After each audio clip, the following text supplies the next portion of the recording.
السلام علیکم ورحمۃ اللہ وبرکاتہ۔ محترم ناظرین، آپ کا استقبال ہے ہمارے اس چینل میں، اور آپ سن رہے ہیں تفسیر قرآن کی دوسری کڑی۔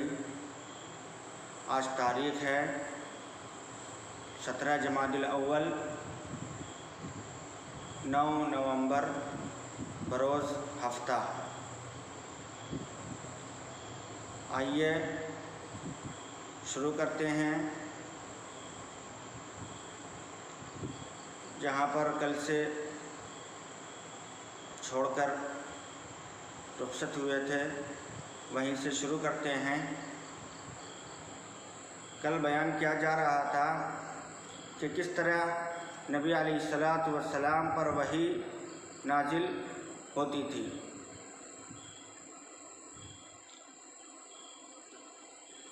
اس کا تھوڑا سا تذکرہ کیا گیا تھا، اور جب قرآن کریم کی پہلی آیت نازل ہوئی تھی تو کس طرح وہ آیت نازل ہوئی اس کے بارے میں بیان کیا گیا تھا۔ تو وہ کون سی آیتیں ہیں؟ وہ ہے سورۃ العلق کی پہلی 3 آیتیں۔ وہ آیتیں ہیں: بسم اللہ الرحمن الرحیم، اقرأ باسم ربک الذی خلق، خلق الانسان من علق، اقرأ وربک الاکرم۔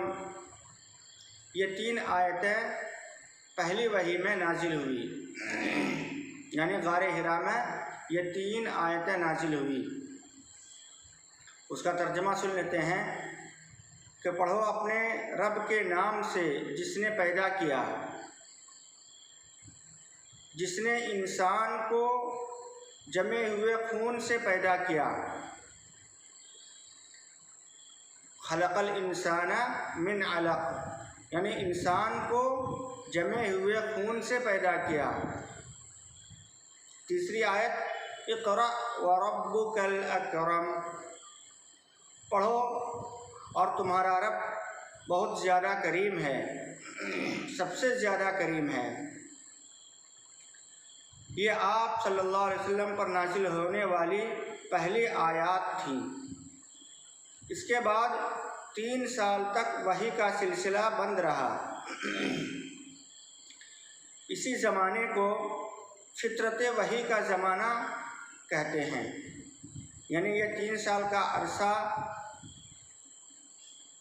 جو رکا رہا اس کو فطرت وحی کہا جاتا ہے۔ پھر 3 سال کے بعد وہی فرشتہ جو غار حرا میں آیا تھا آپ کو آسمان و زمین کے درمیان دکھائی دیا، اور اس نے سورۃ المدثر کی ابتدائی آیات آپ کو سنائی۔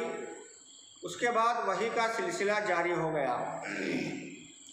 سورۃ المدثر کی آیتیں ہیں: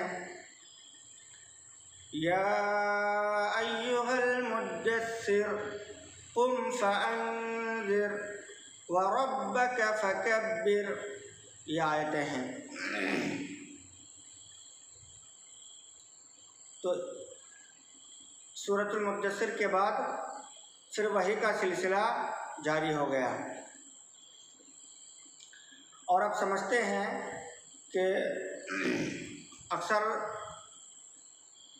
آپ لوگوں نے دیکھا ہوگا کہ سورت کے نام شروع میں جیسے سورۃ الفاتحہ ہے تو سورۃ الفاتحہ مکیۃ، اسی طرح سورۃ البقرہ، اور اسی طرح ہر کچھ صورتیں ایسی ہیں جو مکی ہیں اور کچھ صورتیں مدنی ہیں۔ مکی صورتوں کی تعداد زیادہ ہے اور مدنی صورتوں کی تعداد مکی کے مقابلے میں کم ہے۔ تو آئیے سمجھتے ہیں کہ مکی اور مدنی آیات کیا ہیں۔ قرآن کریم کی صورتوں کے عنوان میں دیکھا ہوگا کہ کسی صورت کے ساتھ مکی اور کسی کے ساتھ مدنی لکھا ہوتا ہے، یعنی سورۃ الفاتحہ مکیۃ اس طرح لکھا ہوتا ہے، سورۃ البینۃ مدنیۃ۔ اس کا صحیح مفہوم سمجھ لینا ضروری ہے۔ مفسرین کی اصطلاح میں مکی آیات کا مطلب وہ آیت ہے جو آپ کے بغرض ہجرت مدینہ طیبہ پہنچنے سے پہلے نازل ہوئی، اور مدنی آیات کا مفہوم یہ ہے کہ وہ آپ کے مدینہ پہنچنے کے بعد نازل ہوئی۔ بعض لوگ مکی کا مطلب یہ سمجھتے ہیں کہ یہ شہر مکہ میں نازل ہوئی، اور مدنی کا یہ کہ وہ شہر مدینہ میں اتری، لیکن یہ مطلب درست نہیں، اس لیے کہ کئی آیتیں ایسی ہیں جو شہر مکہ میں نازل نہیں ہوئی، لیکن چونکہ ہجرت سے پہلے نازل ہو چکی تھی اس لیے انہیں مکی کہا جاتا ہے۔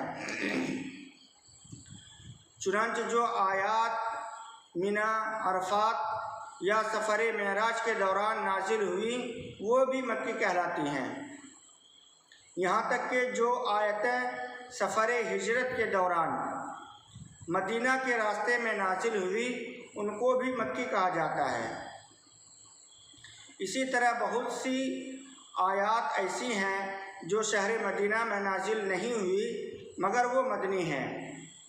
چنانچہ ہجرت کے بعد آپ صلی اللہ علیہ وسلم کو بہت سے سفر پیش آئے جن میں آپ صلی اللہ علیہ وسلم مدینہ طیبہ سے سینکڑوں میل دور بھی تشریف لے گئے۔ ان تمام مقامات پر نازل ہونے والی آیتیں مدنی ہی کہلاتی ہیں، یہاں تک کہ ان آیتوں کو بھی مدنی کہا جاتا ہے جو فتح مکہ یا غزوہ حدیبیہ کے موقع پر خاص شہر مکہ یا اس کے مضافات میں نازل ہوئی۔ چنانچہ آیت قرآنی ان اللہ یأمرکم ان تؤدوا الامانات الی اہلها مدنی ہے، یہ آیت مدنی ہے حالانکہ وہ مکہ مکرمہ میں نازل ہوئی۔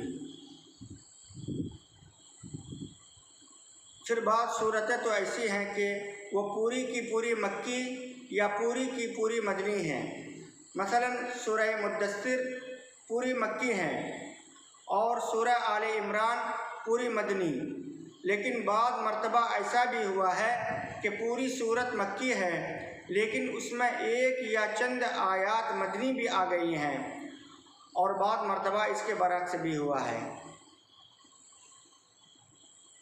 مثلا سورہ اعراف مکی ہے لیکن اس میں وَاسْأَلْهُمْ عَنِ الْقَرْيَةِ الَّتِي كَانَتْ حَاضِرَةَ الْبَحْرِ سے لے کر وَإِذْ أَخَذَ رَبُّكَ مِن بَنِي آدَمَ آخری آیت تک کی آیات مدنی ہیں۔ اسی طرح سورہ حج مدنی ہے لیکن اس میں 4 آیتیں یعنی وَمَا أَرْسَلْنَا مِن قَبْلِكَ مِن رَّسُولٍ وَلَا نَبِيٍّ إِلَّا إِذَا تَمَنَّى سے لے کر عذاب یوم عقیم تک مکی ہیں۔ اس سے یہ بھی واضح ہو جاتا ہے کہ کسی صورت کا مکی یا مدنی ہونا عموماً اس کی اکثر آیتوں کے اعتبار سے ہوتا ہے، اور اکثر ایسا ہوتا تھا کہ جس صورت کی ابتدائی آیات ہجرت سے پہلے نازل ہو گئی اسے مکی قرار دے دیا گیا، اگرچہ بعد میں اس کی بعض آیتیں ہجرت کے بعد نازل ہوئی ہوں۔ اب سمجھتے ہیں تدریجی نزول۔ تدریجی نزول کیا ہے؟ حضور علیہ السلام پر قرآن کریم دفعتاً اور ایک ہی دفعہ نازل نہیں ہوا، یعنی قرآن ایک ہی مرتبہ نازل نہیں ہو گیا بلکہ تھوڑا تھوڑا کر کے تقریباً 23 سال میں نازل ہوا۔ یہ قرآن کریم 23 سال کی مدت میں نازل ہوا، بقدر ضرورت، جب جب ضرورت پڑتی آیتیں نازل ہوتی، سورتیں نازل ہوتی تھی۔ بعض اوقات جبرائیل علیہ السلام ایک چھوٹی سی آیت، بلکہ آیت کا کوئی ایک جز بھی لے کر تشریف لاتے، اور بعض مرتبہ کئی آیتیں بیک وقت نازل ہو جاتی۔ قرآن کریم کا سب سے چھوٹا حصہ جو مستقلاً نازل ہوا وہ غیر اولی الضرر، یہ سورۃ النساء میں ہے، جو ایک طویل آیت کا ٹکڑا ہے۔ دوسری طرف پوری سورہ انعام ایک ہی مرتبہ نازل ہوئی ہیں۔ سارے قرآن کریم کو ایک دفعہ نازل کرنے کے بجائے تھوڑا تھوڑا کر کے کیوں نازل کیا گیا؟ سوال یہ ہوتا ہے کہ قرآن کریم کو ایک بار ہی نازل کر دیا جاتا، تھوڑا تھوڑا کیوں نازل کیا گیا؟ تو اس کا